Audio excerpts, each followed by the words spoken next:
La democracia que ha pasado al democratismo. En la rebelión de las masas, Ortega y Gasset se vio necesitado de hacer una observación, y yo diría que Ortega con ese libro fue uno de los precursores de todo lo que se ha escrito sobre la posmodernidad. Necesitó hacer una observación cuando dijo que toda sociedad humana es estructuralmente jerárquica.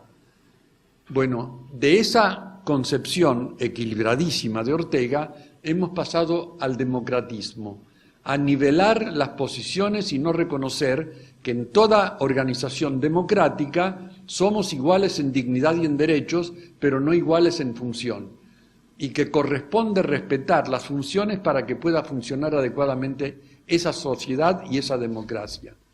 De la democracia hemos pasado al democratismo, pero de la misma manera que se ha democratizado la palabra de una manera que es positiva y es discutible. Hoy en día asistimos a un proceso de democratización de la palabra. Yo suelo escuchar lo que puedo de radio y ver lo que puedo de televisión, como una forma de pulsar lo que está pasando en la sociedad en que vivimos. A veces me impresiona profundamente el ver cuántos programas de radio, especialmente, se construyen sobre la base de lo que aportan los radioescuchas que llaman y opinan sobre el tema propuesto. Son infinitos los programas construidos de esta manera, pero implícitamente esto ha democratizado la palabra. Antes hablaban pocas personas.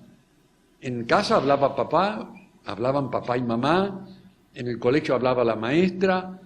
Hoy en día habla todo el mundo, con lo cual no estoy oponiéndome antidemocráticamente a que esto haya surgido como un derecho y una posibilidad. Estoy diciendo que es un planteo nuevo, pero hoy en día cuando todos opinamos, opina el que sabe sobre el tema y el que no sabe sobre el tema, y puede pasar todo con el mismo nivel de credibilidad inmediata, si no se somete a una prueba de realidad para ver si eso que opina el radioescucha que está diciendo lo que piensa, tiene validez real o no, para ver si lo que opina cada uno de las personas que llegan al colegio tiene validez o no educativamente, para ver si cada mensaje que le llega a mi hijo tiene validez o no, de acuerdo a los criterios con que yo como padre o madre quisiera educar. La democratización de la palabra es un arma de doble filo. Yo no la puedo negar porque sería antidemocrático y ahí no entro. Pero que es un problema de la actual sociedad, sí es verdad. El culto de la adolescencia. Hoy en día se está hablando del síndrome o síndrome de Peter Pan, de los adolescentes que no quieren madurar. A mí me llamó la atención cuando leyendo a Bauman hablaba de que la adolescencia hoy se ha adelantado en varios años y se ha postergado indefinidamente. Es el síndrome de Peter Pan. No se quiere dejar de ser adolescente, con lo cual se vive en una perpetua rebeldía que no permite a los adultos asumir el rol de adultos para cumplir el rol de autoridad. Porque si hay algo que caracteriza al adulto, serían, entre otras cosas, estos tres principios. Haber resuelto los criterios de verdad con que va a vivir, haber resuelto los criterios de valor con que va a organizar su vida y haber resuelto un proyecto de vida en base de los criterios de verdad y de valor que considera básicos para su vida. Cuando se posterga esto, no hay adulto. Y cuando no hay adulto, no hay quien ejerza la autoridad. Un día terminaba una conferencia en Córdoba para docentes, no recuerdo en qué salón, pero había muchísima gente, me acuerdo de eso. Posiblemente era en el salón auditorio del campus de la Universidad de Córdoba. Había mucha gente, de eso es lo que me acuerdo. Cuando terminamos, yo había hablado, entre otras cosas, de la importancia del adulto, sobre todo en los primeros años de acompañamiento del educando.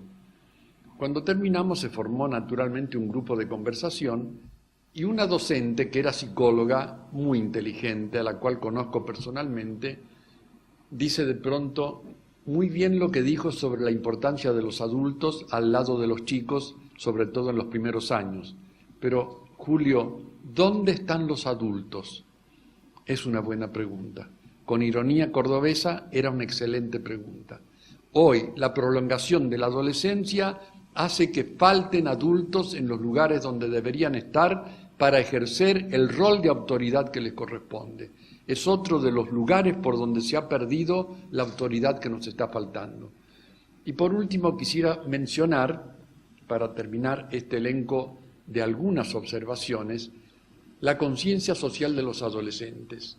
No se está hablando suficientemente de esto, pero los medios de las redes de Internet, etcétera, están generando la posibilidad de que los adolescentes se comuniquen entre ellos y vayan generando una conciencia social de adolescentes que tienen su modo de pensar, sus paradigmas para entender la vida, su modo de vivir, y lo van imponiendo, a veces por encima de toda forma de control o de legislación.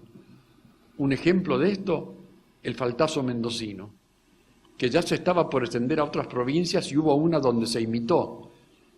Esa rateada mendocina era una muestra de lo que es la toma de conciencia de ser una dimensión de la sociedad que tiene sus propios códigos, con toda la carga de rebeldía frente a la autoridad que implica ser adolescente.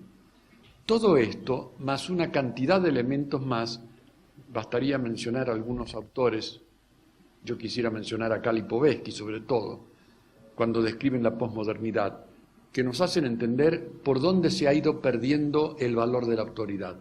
Pero no vamos a decir más sobre esto y nos vamos a preguntar por qué y cómo. Los modelos y antemodelos de los medios de comunicación, la hipercrítica que desnuda las falencias de las autoridades, de toda forma de autoridad. Hoy en día nadie está exento de ser criticado, en privado y en público. Y esto desnuda todas las falencias. Yo me acuerdo cuando Neil Postman decía que una de las tragedias que teníamos que resolver era que los niños habían perdido 3 grandes secretos. Un secreto era sobre la sexualidad. Ya todo era público ahora. Y entonces manejaban los parámetros de la sexualidad desde muy chiquitos porque estaban informados de todo. El otro era el de que los adultos antes se consideraban capaces de manejar razonablemente la sociedad. Era creíble la autoridad. Hoy en día no es creíble ninguna autoridad. Se critica a todo el mundo y de cualquier forma. Todos hemos presenciado programas de televisión en los cuales se ha ridiculizado de forma sumamente grotesca a las autoridades aún a nivel presidencial, y eso pasaba por ser una diversión. No niego el humor político, pero creo que hemos pasado la raya del humor político y hemos entrado en lo grotesco que desautoriza el rol de autoridad que la persona está ejerciendo. La urgencia de huir del autoritarismo, y acá vamos entrando en uno de los temas espinosos. Es verdad que venimos de épocas en que, con predominancia de un criterio de que el hombre estaba destinado a la dependencia y a la obediencia, se abusó de eso y se llegó al autoritarismo. Pero para huir del autoritarismo nos pasamos, como es normal en la experiencia humana, a la posición pendular. Para huir del autoritarismo caímos en el permisivismo, que es tan nocivo o más que el autoritarismo. ¿Y por qué digo esta observación? Porque el autoritarismo tiene de malo, desde el punto de vista psicopedagógico y social, que recarga de estructuras a la persona, impidiendo el desarrollo normal de su espacio de libertad y de identidad. Pero la permisividad genera otro problema en la personalidad del ser que está en educación. Genera la carencia de límites y la carencia de estructuras, que es lo que más asemeja a un ser humano al límite de la psicosis. Toda psicosis propiamente tal, lo que tiene de particular es que se borra el límite entre la fantasía y la realidad. Entonces ya no sabe dónde moverse, se le ha perdido el piso, no tiene dónde apoyar sólidamente sus pies porque no sabe dónde empieza la realidad y dónde termina la fantasía. Cuando un chico va creciendo en un ambiente donde no hay límites porque todo es permisividad, donde no hay autoridad porque todo es permisividad, tiene una estructura tan amorfa que lo aproxima a la carencia de recursos para autogobernarse, precisamente porque no diferencia con claridad dónde termina la realidad y dónde empieza la fantasía de su deseo. Los padres que no quieren frustrar a sus hijos, es parte de lo que ya hemos dicho recién, pero recuerdo una anécdota que no quisiera dejar de contar.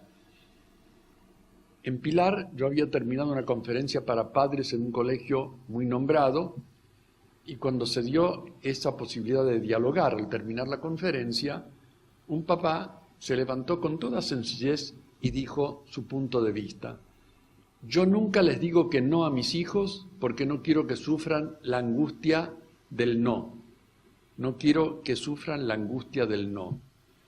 Es parte de la filosofía con que hoy estamos destruyendo el principio de autoridad. El no es parte del sí, porque donde hay un sí, hay implícitamente un no. Toda forma de libertad implica elección, y para elegir no hay otra alternativa que realizar un acto de selección entre lo que tomo como válido y valioso y lo que tengo que dejar porque es menos válido o menos valioso. Si no hay no, es porque tampoco hay un sí claro. Donde no hay límites, difícilmente hay valores. Otra fuente de esta licuación de la autoridad es esta posición de los padres que no quieren que sus hijos padezcan los límites que tuvieron ellos, con lo cual se exacerba el punto de vista y se lo lleva a una situación en que es negativa para la educación. La supresión del concepto de voluntad. Sobre esto no voy a extenderme porque sería un tema aparte. Pero si no hay voluntad, tendríamos que preguntarnos quién es el encargado de la capacidad de autogobierno en la persona. Cuando se me responde en nombre de una posición psicoanalítica que el deseo es el que cumple el rol de voluntad para limitar al deseo, yo me encuentro con una tautología. El deseo no puede limitar al deseo. Tiene que haber una dimensión supra-deseo que sea la que tenga la capacidad de limitar el deseo, porque el deseo como tal no tiene límite de realización. A más cumplimiento del deseo, más deseo de deseo. La única forma de encontrar una contención para orientar el deseo es que haya una instancia superior al propio deseo. Hoy hemos limpiado, la palabra tiene ironía, la educación y antes la psicología y la psicopedagogía del concepto de voluntad.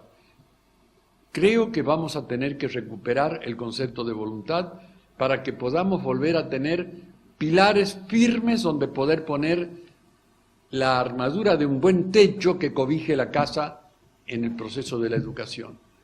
La voluntad no será el voluntarismo de otros tiempos, pero sí una capacidad reguladora que nos permita llegar al autogobierno.